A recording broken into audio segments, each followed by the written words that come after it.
This news program is proudly brought to you by Smart Start Breakfast Biscuits and Now Biscuits.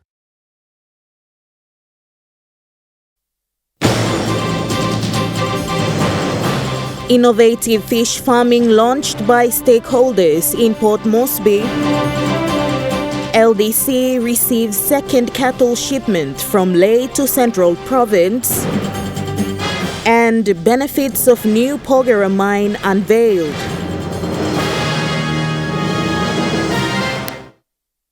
Good evening, you're watching National MTV News. I'm Grace Papiali. Thank you for joining us. During the launching of the new Pogora mine consultation process in Wabeg, the state negotiation team disclosed the benefits of the new Pogora mine. The key agencies involved in the reopening of the mine are Kumul Mineral Holdings Limited, New Pogora Limited, and Barrick New Guinea Limited. Chairman of the State Negotiation Team, Gabi Village, outlined the benefits of the new Pogora mine project. Also, people have been talk ownership. Before law, old PJV, or Papagirang got through MRE, na provincial government, all got 5%, na company got 95%. Now under Nupla system, Nupla Barrick, na lo side lo Mipla, because lo leadership lo Prime Minister Honorable James Marape, lo Governor Ipatas, na Mining Minister lo Mipla, government by Papua New Guinea got 51%, 36% through Kumul Mineral Holding Company, and by the rest of Papua New Guinea. In 2021, the government and Barrick New Guinea Limited signed a framework agreement. Also in February 2022, both parties signed a commencement agreement, and in September that same year, the government signed a shareholders agreement with Barrick New Guinea Limited, Kumul Minerals Holdings Limited.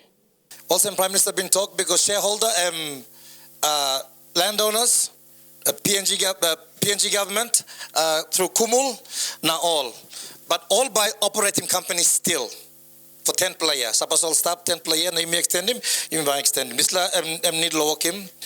Se Anopala also outlined the objective of the new Pogora agreement. We have achieved a better deal through our negotiations, and it is our desire to transform the livelihoods such as relocation, resettlement exercise under the new Pogora agreement. However, all this depends on every one of us.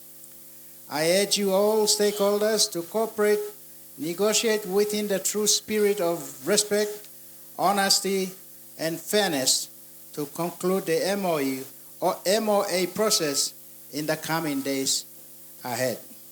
The new Pogora mine reopening is now a few steps away from its commencement. Amanda Ilaitia, National MTV News.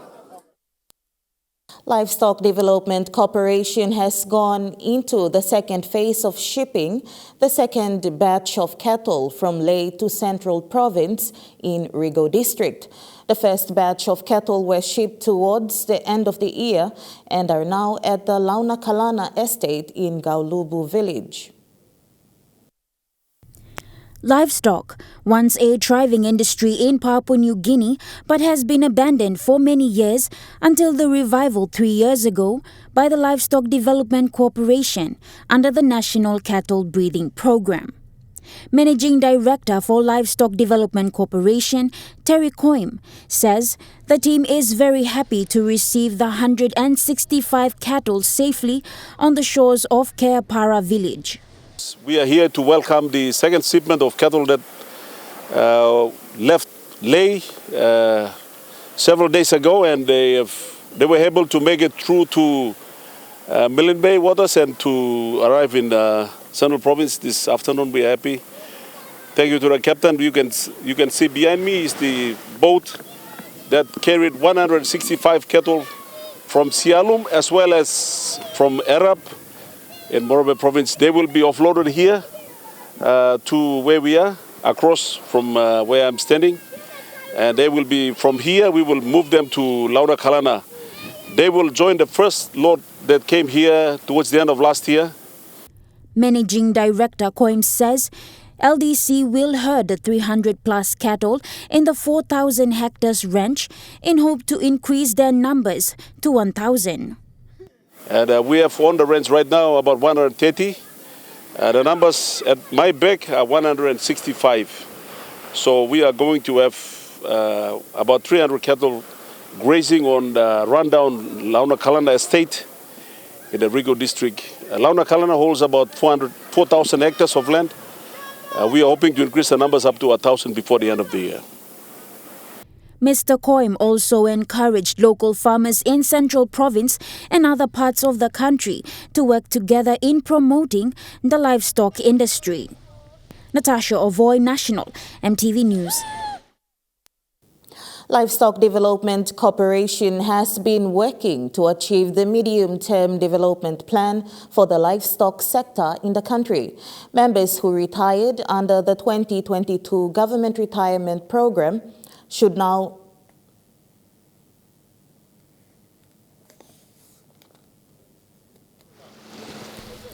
Under the Medium-Term Development Plan 3, 2018 to 2022, Livestock Centre is one of the key large-scale sustainable agriculture projects that need more attention.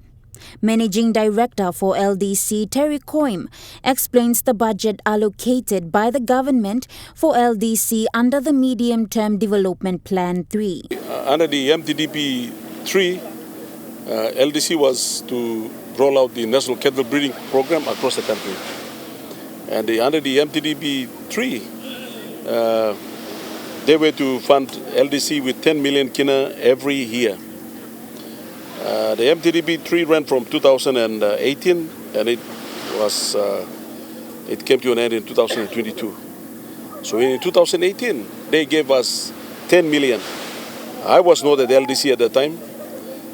So they gave us 10 million, and that money, because LDC was packed as a program under the DAL, the money went straight to DAL. They did not use that money for cattle programs. They did not use it for livestock programs. They used it to retire some of the debts. So when I came in 2019, they could not give me any money because there was no report that was sent to DPM about the expenditure of the 10 million kina. The director elaborated on the government intervention program in reviving the livestock industry in Papua New Guinea. He added that without the government intervention program, the project would not expand. Natasha Ovoy, National MTV News.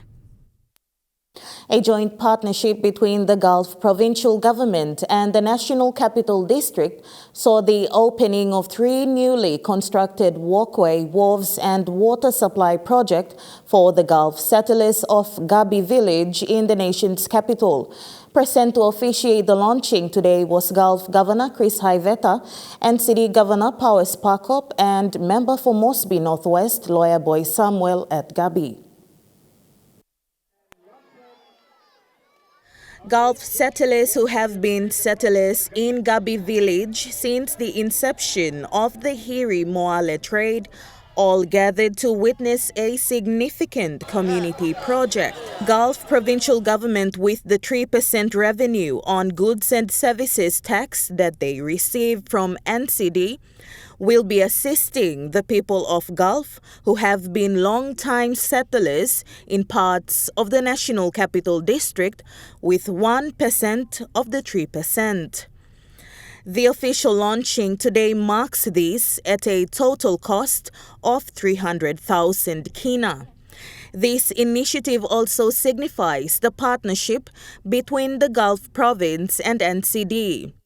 Of NCD revenues to GST that is given to us, we've made a decision to reallocate 1% in our provincial budget. So 2 we keep at home, 1 we will spend here in the National Capital District in Gulf community. So today we're just not launching this project, we are launching that program of revenue sharing of the 1%, giving it to Gulf communities, over 25 of them, right throughout the whole of the city.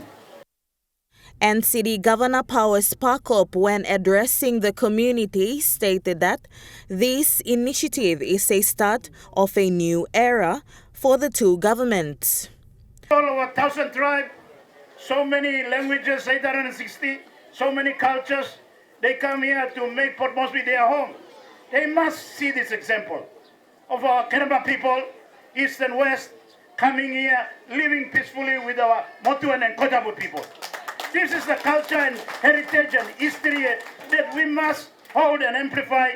The two governors, backed by the Gulf Provincial Assembly, went on to officially launch the project. Joseph Kaau, who is a resident of Gabi Village, who has lived in Gabi for over 40 years, commended the Gulf Provincial Government for what is described as a first-time initiative for the people there. We live on the water. We need a bridge to get to the ground to get supplies, water, food, everything, even to get to hospital, ambulance, all the stuff. So this project, the walkway project by the governor, has really benefited us. I mean, I look at it as it's the next level, compared to other bridges in the NCD that have this bridge. But like for 40 years, we haven't received such services from any member of parliament. We can open this nest.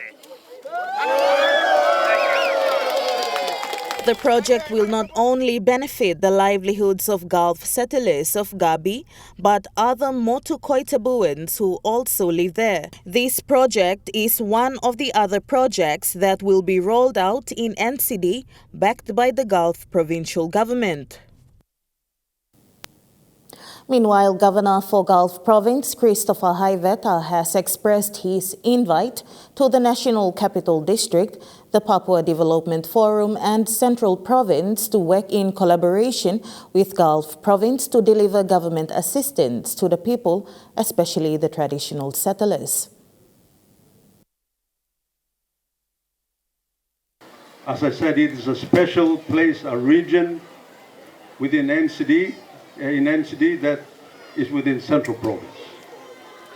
And these are problems that will continue to plague our relationship. And Gulf is a living part of that. Because to get here, we have to pass through Kairuku, then we have to come to Hiri, within which NCD exists. National MTV News continues after the break with more stories. Stay with us.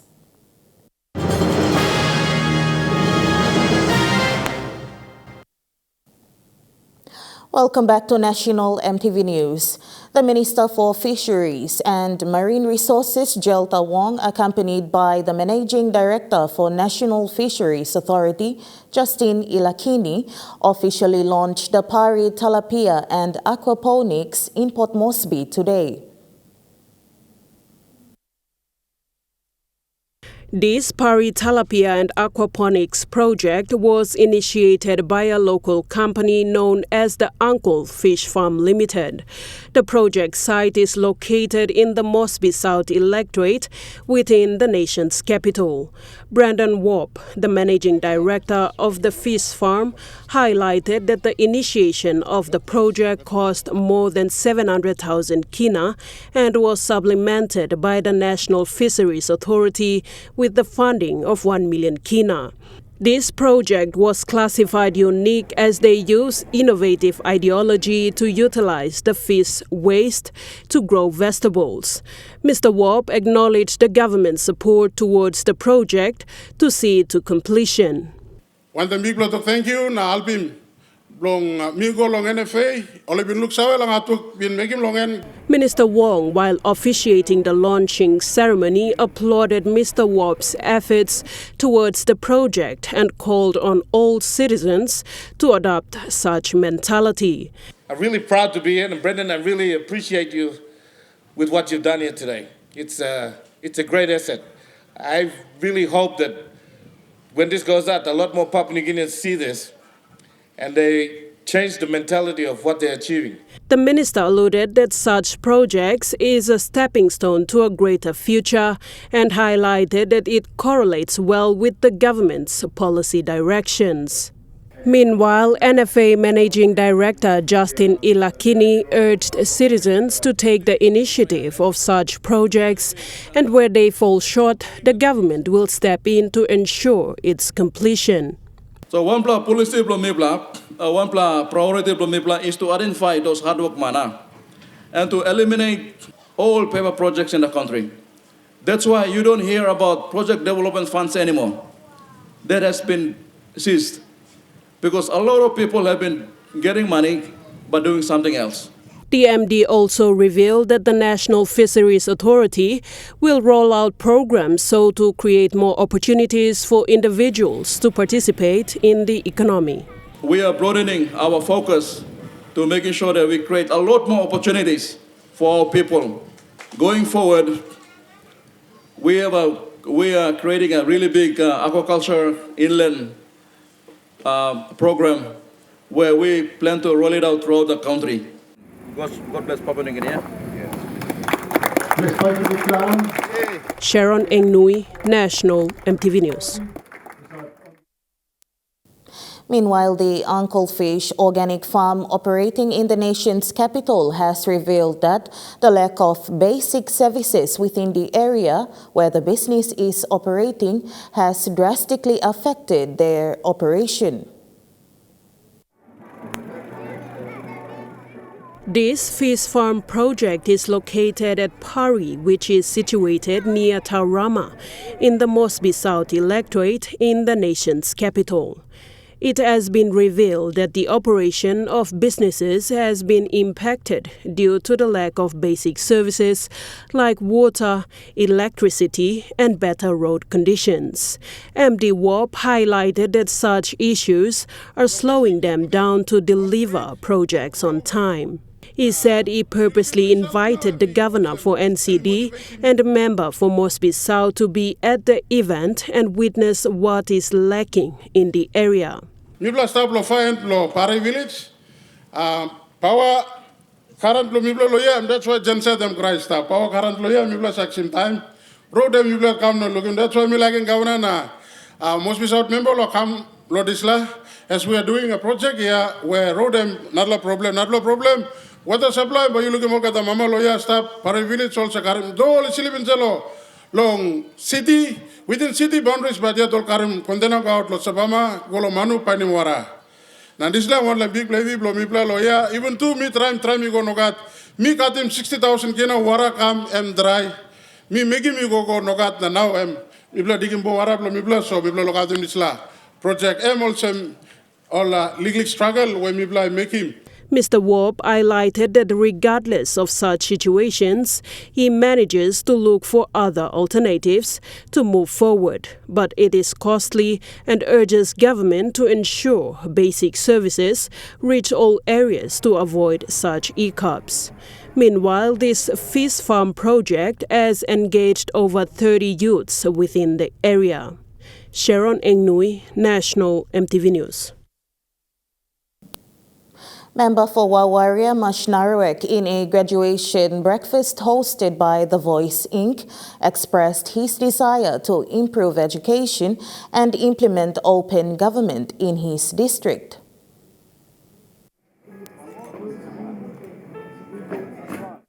The minister was part of a cohort of professionals who are currently undergoing a local leadership and collective action program facilitated by the Building State Capability team of the Harvard Kennedy School of Government.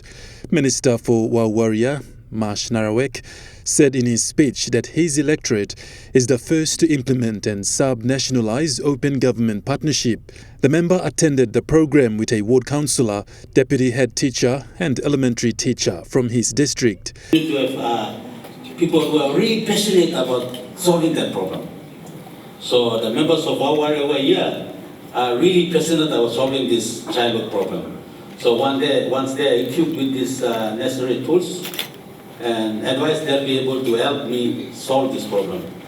So I think you guys, my team from the district, to be part of this program. Member Narawek also elaborated on the importance of early childhood education in his district. Over 10,000 children, and about 80% of them do not have access to proper early childhood classroom or complex or program. So that's one of my biggest problem. Also, in terms of education, there are a couple of many problems, but I see this as one of the biggest problems. Also about youth empowerment. So I was looking for help on how to solve this problem. The district has 27 primary school and 70 preschools scattered throughout the district. Godwin Eki, National EMTV News. Now we take a look at the Nest Fund market report. The Kina closed unchanged at $0.2770 US in the interbank market. At Bank South Pacific, your Kina was buying $0.2695 US, $0.4132 Australian dollars, $0.2405 euro, 38.66 Japanese yen. Looking at commodity prices at New York close, gold is trading higher. Coffee closed higher, cocoa closed lower, copra closed lower, palm oil closed lower, crude oil is trading higher, copper closed higher. On the stock market, the Dow Jones closed higher, the ASX 200 is trading higher, the All Ordinaries is trading higher. National EMTV News continues after the break. Stay with us.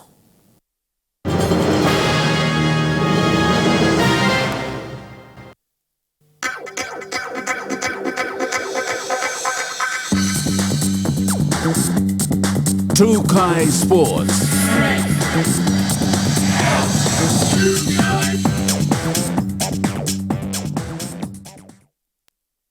Welcome to Trukai Sports. The Pirates Rugby Union Club has gone into a 2-year partnership with Total Waste Management Group and Iraq Services, who have come together as platinum sponsors to support the club's growth, development and community initiatives.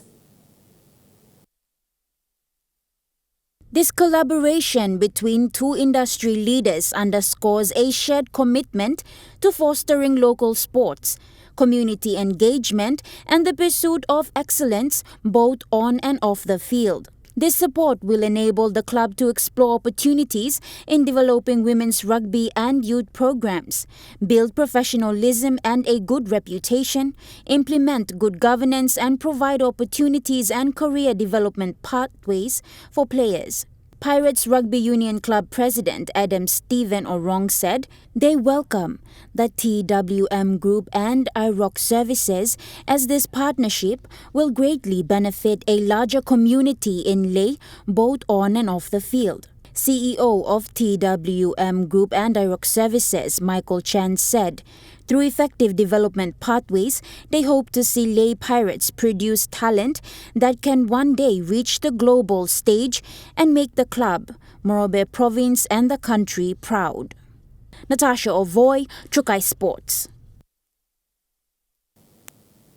After completing its semi-final rounds last week in Port Moresby, this weekend is set to see another jaw-stopping contest as the remaining teams vie for a spot in the grand final. A team now sitting on top of the ladder and will play the grand final are the Machineryk. Godwin Eki reports. Now, the PNG National Rugby League competition, having played its semi-final matches here in Port Moresby at the National Football Stadium, they saw the formidable side, the Machineryk, defeat the Leh Snakes Tigers here at the Santos National Football Stadium 6-4, while the Goroka Lahanis defeated the Rabaul Gurias also here at the National Football Stadium. Now, this coming weekend, top two teams will be vying for a spot in the National Rugby League competition's grand final match in the next coming weekend. Now, the top performing team, the Machineryk, are now waiting to play in the grand final match for the 2023 Premiership title. Godwin Eki, Trukai Sports. Trukai Sports continues after the break. Stay with us.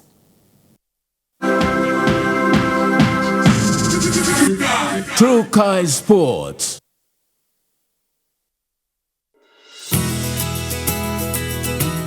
This weather update is proudly brought to you by MoneyPlus, with you always.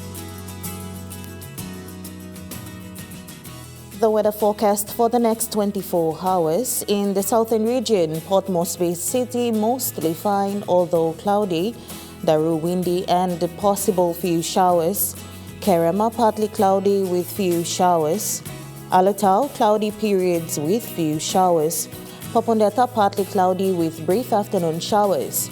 In Momase region, Ley City occasional rain showers, then mostly cloudy, Madang cloudy with few showers, Wiwa cloudy with few rain showers, Vanimo cloudy with few rain showers and possible thunderstorms.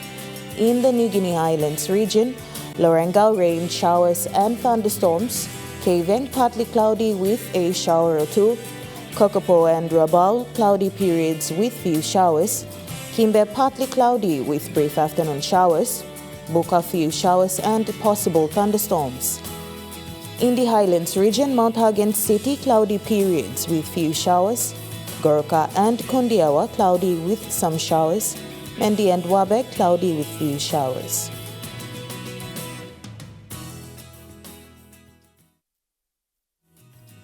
The weather update was proudly brought to you by MoneyPlus, with you always.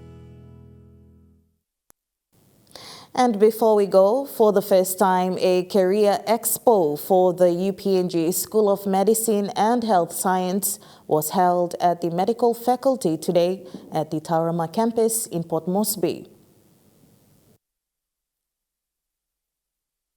The Career Expo was an initiative of the UPNG SMH's Events Committee in partnership with the UPNG Student Services. A total of 11 exhibitors from various organizations were on the ground displaying and explaining to students the different types of health services and career opportunities they provide in their organization. It was an interactive session for students and exhibitors. School of Medicine and Health Sciences Event Committee, Prosper Onamusi said, This Career Expo is to create a pathway for especially final years and students of other years to know their prospects after they graduate from their various courses. Judy Drainey, Warden of Students, shared a take on the Career Expo. The expo that is normally held at the University UPNG Waigani campus, we miss out. Our students here miss out on that. So we thought it would be good to have the different organizations and companies so we can create that pathway for our students here to be held at the school where all the students are. Bachelor of Oral Health and Dental Surgery student Paul Numbaming said this Career Expo is a good exposure for MedFech students, especially the final year students.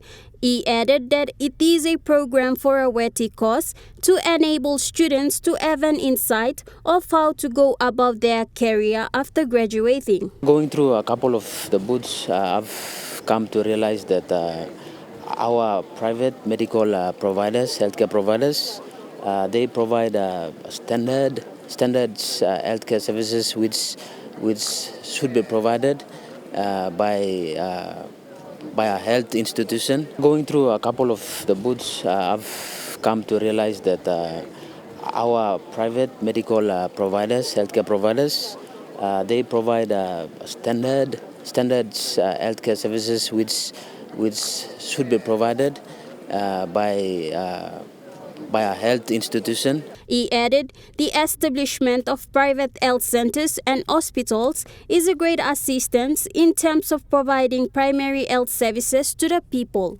Gladys Killa, National EMTV News. And that wraps up the news, sports and weather for Thursday, the 24th of August, 2023. From all of us here, pleasant viewing. Good night.